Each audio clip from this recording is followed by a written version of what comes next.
Un phénomène naturel important est attendu le 8 avril. Des milliards de cigales sont sur le point de sortir de terre après une période de dormance qui a dépassé 13 ans. De plus, la théorie Goliath, la prophétie d'Anna Maria Tajji sur les 3 jours d'obscurité et la théorie Jonas sont présentées comme 3 prophéties qui croisent leur interprétation avec l'éclipse du 8 avril. Depuis l'événement Cigale, différent de l'éclipse prévue, on constate l'apparition simultanée de 2 couvées différentes de cigales, un fait exceptionnel compte tenu de la rareté avec laquelle de telles coïncidences se produisent. Autrefois, ces insectes étaient communément appelés criquets, mais l'ampleur et la nature de leur réveil printanier ont révélé des aspects surprenants et méconnus de leur cycle de vie. Le caractère exceptionnel de l'événement réside non seulement dans le nombre de cigales concernées, estimé en milliards, mais aussi dans le fait que 2 couvées différentes partagent la même année pour leur réveil et leur apparition.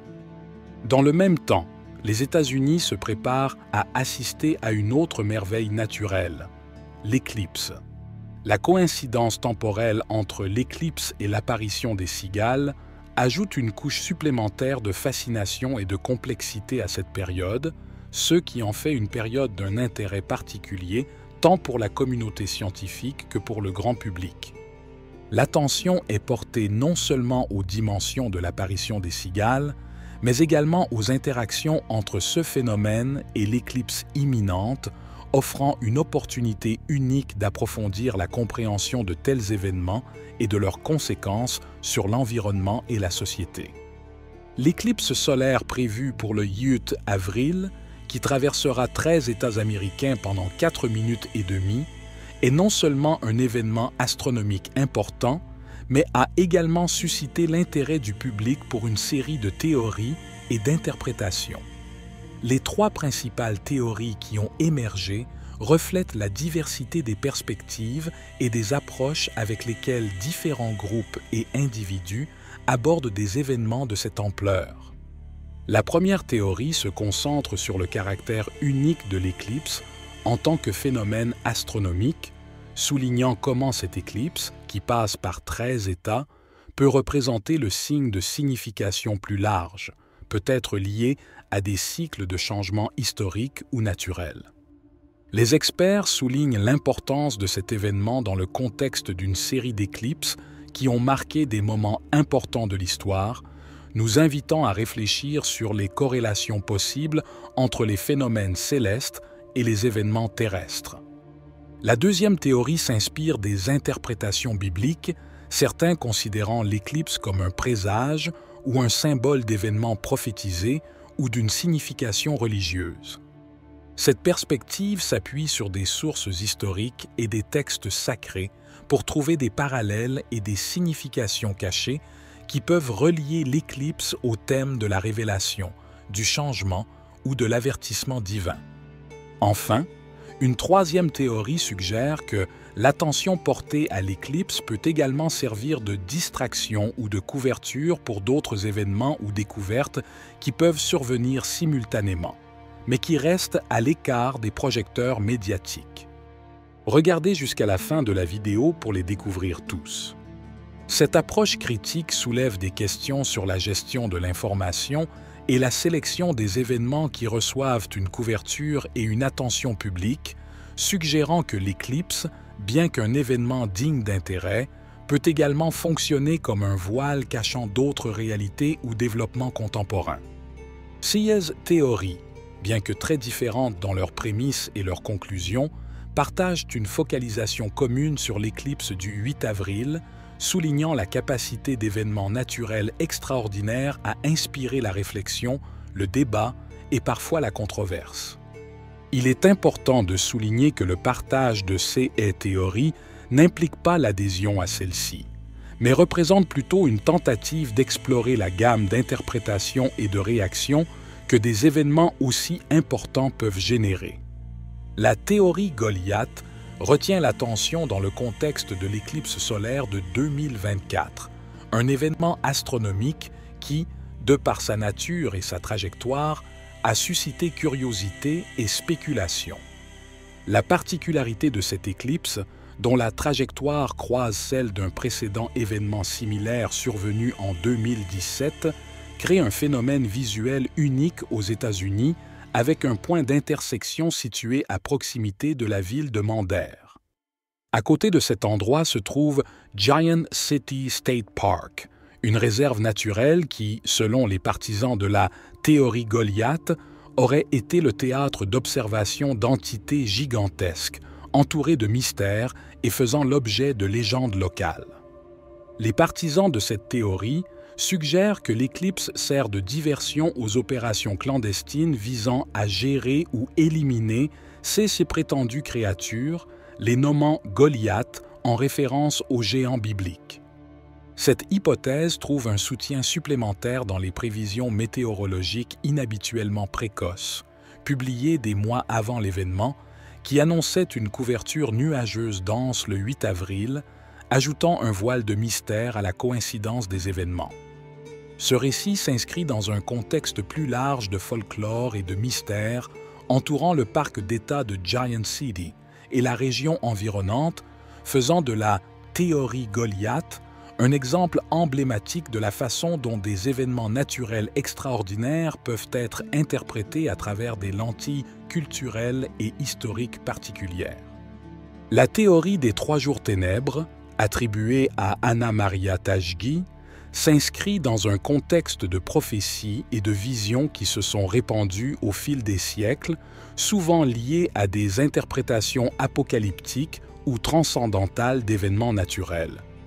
Tajgi aurait prédit un phénomène sans précédent dans l'histoire moderne, 3 jours pendant lesquels la Terre serait enveloppée dans une obscurité totale, comparable uniquement à celle décrite dans le livre de l'Exode, lorsque l'Égypte était frappée par une obscurité dense et palpable. Cette obscurité, selon la prophétie, aurait eu des effets catastrophiques avec l'élimination de ceux qui ne possédaient aucune foi, ne laissant que ceux qui dépendaient de la lumière des bougies bénies pour survivre, seule source d'éclairage capable de résister à l'obscurité oppressante.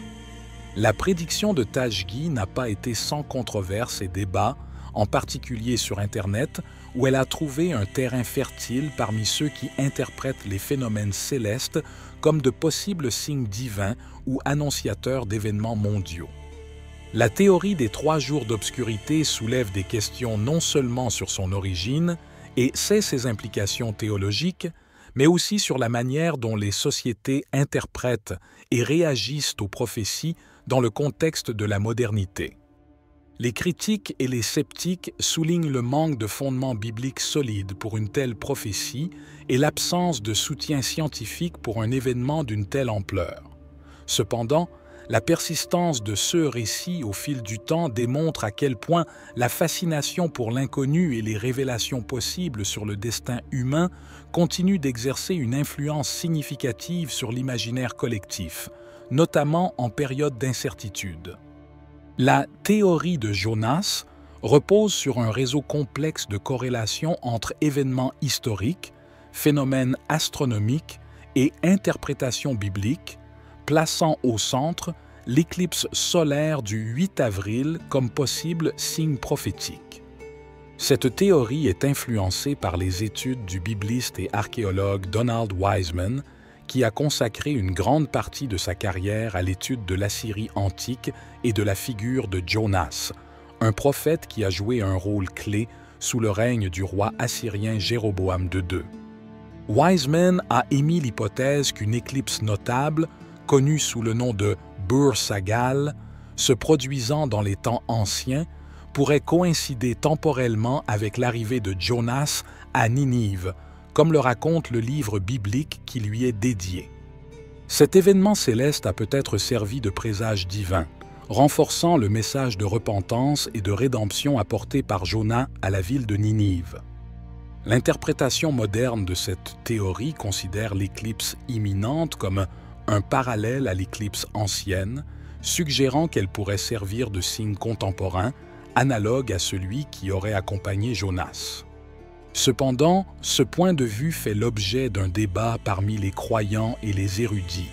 puisque le Nouveau Testament, selon les mots de Jésus, met en garde contre la recherche de signes spécifiques pour prédire le retour du Fils de l'homme, déclarant que « personne ne connaît le jour ni l'heure ». La théorie de Jonas soulève de profondes questions sur l'interprétation des signes célestes dans la tradition chrétienne, proposant une réflexion sur la nature des signes prophétiques et leur rôle de messager d'espoir, d'avertissement ou de rédemption.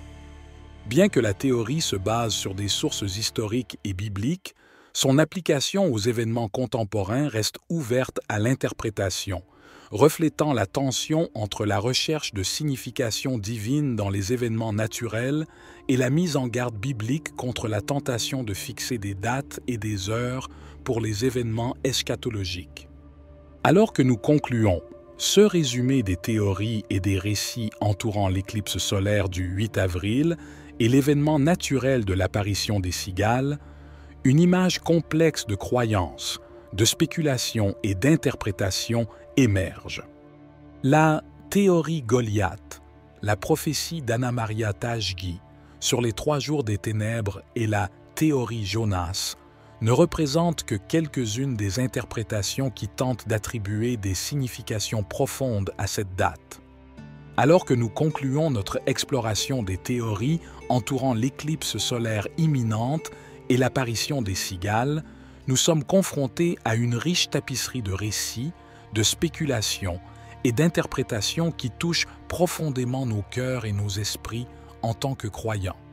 C'est le moment approprié pour réfléchir à la manière dont ces événements naturels extraordinaires et les théories qui s'y rapportent s'intègrent dans notre chemin de foi, nous offrant l'opportunité d'une méditation profonde sur la grandeur de Dieu et de sa création. Dans le contexte de la foi chrétienne, l'attention portée aux signes et aux prophéties doit toujours être équilibrée avec la sagesse et les conseils que nous trouvons dans les Saintes Écritures. Jésus lui-même nous a avertis de faire attention à ne pas nous laisser tromper, car beaucoup viendront en son nom, prétendant être le Christ, et séduiront beaucoup de personnes. En même temps, il nous a enseigné qu'il y aura des signes dans les cieux, mais que personne ne connaît le jour ni l'heure de son retour, sauf le Père. Face à des phénomènes tels que l'éclipse solaire et l'apparition des cigales, il est naturel de ressentir de la crainte et de s'émerveiller devant l'ordre et la beauté de l'univers que Dieu a créé. Ces événements peuvent servir de puissants rappels de la majesté de Dieu et de sa souveraineté sur toute la création. Ce sont des occasions de louer le Créateur, en reconnaissant la grandeur et la puissance exprimées à travers la nature et l'ordre cosmique. En tant que communauté de foi, nous pouvons profiter de ces moments pour unir nos esprits et nos cœurs dans la prière, renforçant ainsi notre lien avec Dieu et avec nos frères et sœurs en Christ. Nous pouvons réfléchir à notre responsabilité en tant que gestionnaire de la création qui nous a été confiée, en nous engageant à vivre d'une manière qui honore Dieu et le don de la vie qu'il nous a fait. En fin de compte, alors que nous observons l'éclipse solaire et l'apparition des cigales, laissons ces événements nous remonter le moral et nous rappeler la promesse de renouveau et d'espérance que nous avons en Christ. Puissent ces phénomènes naturels nous inspirer à chercher humblement et fidèlement une compréhension plus profonde de notre place dans le plan divin et nous encourager à vivre chaque jour à la lumière de sa parole et de son amour. Rappelons-nous que notre foi ne se fonde pas sur les signes des temps, mais sur le roc solide de la parole de Dieu et sur la ferme promesse du retour du Christ. En attendant ce jour, nous pouvons avancer avec confiance, en vivant d'une manière qui reflète notre espérance en lui, en servant les autres avec amour et en gardant les yeux fixés sur le ciel, en attendant avec joie le jour de son retour.